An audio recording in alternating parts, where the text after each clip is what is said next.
observes Priyanka and Shantanu Gupta also joining us on the panel now. Justice Chandrachud further observes, why didn't you approach the investigation officer, to which the advocate of the wife of Anvay Naik says, we can place an affidavit that we did. We can place an affidavit that we did. On November 9th, the Bombay High Court gave its order and then Sessions Court was moved. Now it will be heard tomorrow. The advocate further says, please see the letter which my client had written. It was not for reinvestigation, but to decide on the complaint initially filed. So what we'll do is, I want to get the, put the arguments being made in perspective. So I'll wait for that. But I'll go across to Shantanu Gupta for his opening comments on the arguments that were made, on the observations rather that were made by Justice Chandrachud and the Supreme Court on the issue of personal liberty and how high courts should have looked into it. Shantanu Gupta. I think Niranjan, the night before Arnab was arrested, I was in a show with him, and I on a lighter vein commented that Parambir Singh and Uddhav Thackeray should co-author a book, How to Do Vendetta for Dummies. And lawyer Harish Salve very meticulously not presented only the case for abetment of suicide, very meticulously shown that how this series of FIRs and how this series of FIR harassment against Republic Network as a journalist, I think that he established beautifully, and then he smartly came to the abetment of suicide case and also proved that even there is no merit, no approval taken. After all the discussion that case was closed, I think you guys understand law better than me. But a lot of people, a lot of my friends from all across India and across the world calling me and asking me, like, how can High Court are listening to it for three days, ask anyone go to the Session Court? And Supreme Court also is making the same remarks in the 56-page judgment. I'm not able to find any reasoning for the abetment for suicide case, that why this is a reason for custodial interrogation. And interestingly, as you also commented, it's a very larger commentary, and I'm very sure this will be a precedent for many more cases in future. This will be a landmark case. It will be quoted, I think, time and again, to my understanding, because from starting with personal liberty, courts have also mentioned very smartly, which is otherwise not a stated phenomenon in our constitution, a media liberty. If you don't like the channel, don't watch it. And he said, even I don't watch the channel. But again, the case, the way the case was presented and the way the case is, I think now we are just waiting for the final verdict and the bail thing. And then, as I told Pradeep Bhandari yesterday, that Arnab should be celebrating Diwali with all of us, with all the Indians. So yeah, I think we're just looking forward to the final verdict.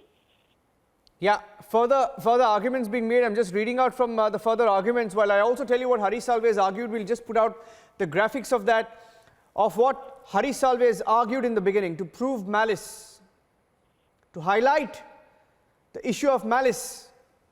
Harish Salve arguing for Arnab, saying the court will see the totality of the situation, right from Palghar, the manner in which one establishment and the powers that be in one state, one establishment, have gone after one media network and one individual and his entire team.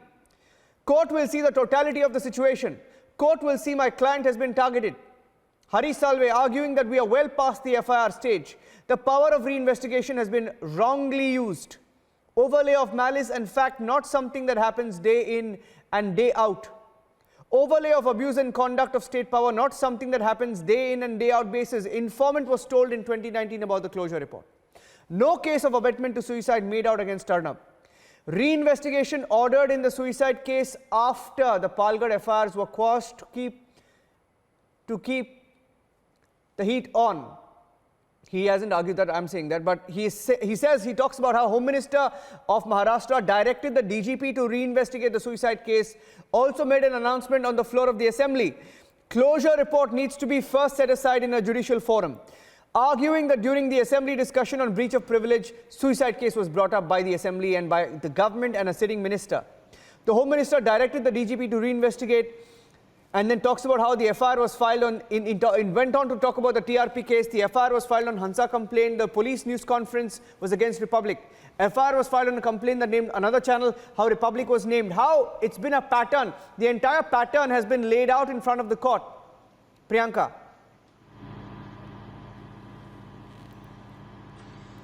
See, Niranjan, it's a brilliant quote, and it will definitely observe too many things which we were speaking on your channel from the past so many days, We've been speaking about all this, and today we are seeing that the court is observing all those things. See, the process and the procedure of law has not been followed by the Maharashtra government and the Maharashtra police in this case is quite clear. Because after a closure report, the requirement for reopening of a case has not been followed in this case. Then, and the accused who is there in the case, he has to be informed by the police. But in this case, after reopening, the accused was not informed. Arnab was not informed that the case has been opened until they just went and arrested him. So this was also required, which has not been followed.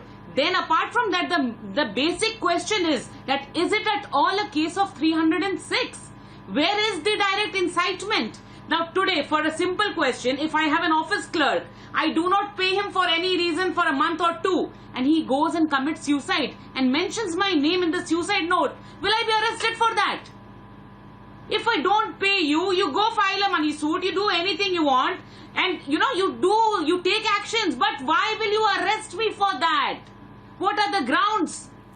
Is there something called personal liberty? Now this is the question which the court is asking, that in a country like India, in a democracy like India, where you are ignoring the personal rights, the liberties, the fundamental rights of citizens, and this is what the High Court has been doing in number of cases, and this is also which is the observation of the Supreme Court today.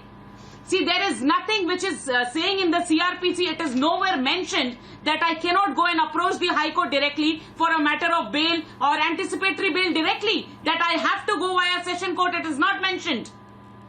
So, this is the question, that when High Court was considering this, why they did not consider this, that this is not a fit case of 306. And then even if a bail is granted, he would not temper the evidences, there will be no destruction of evidences, there weren't any such chances. Why was it necessary for him to be put to the Taloja jail where all terrorists are staying? So all this, the malafide intentions, everything has been ignored by the High Court. This is what the Supreme Court is observing today.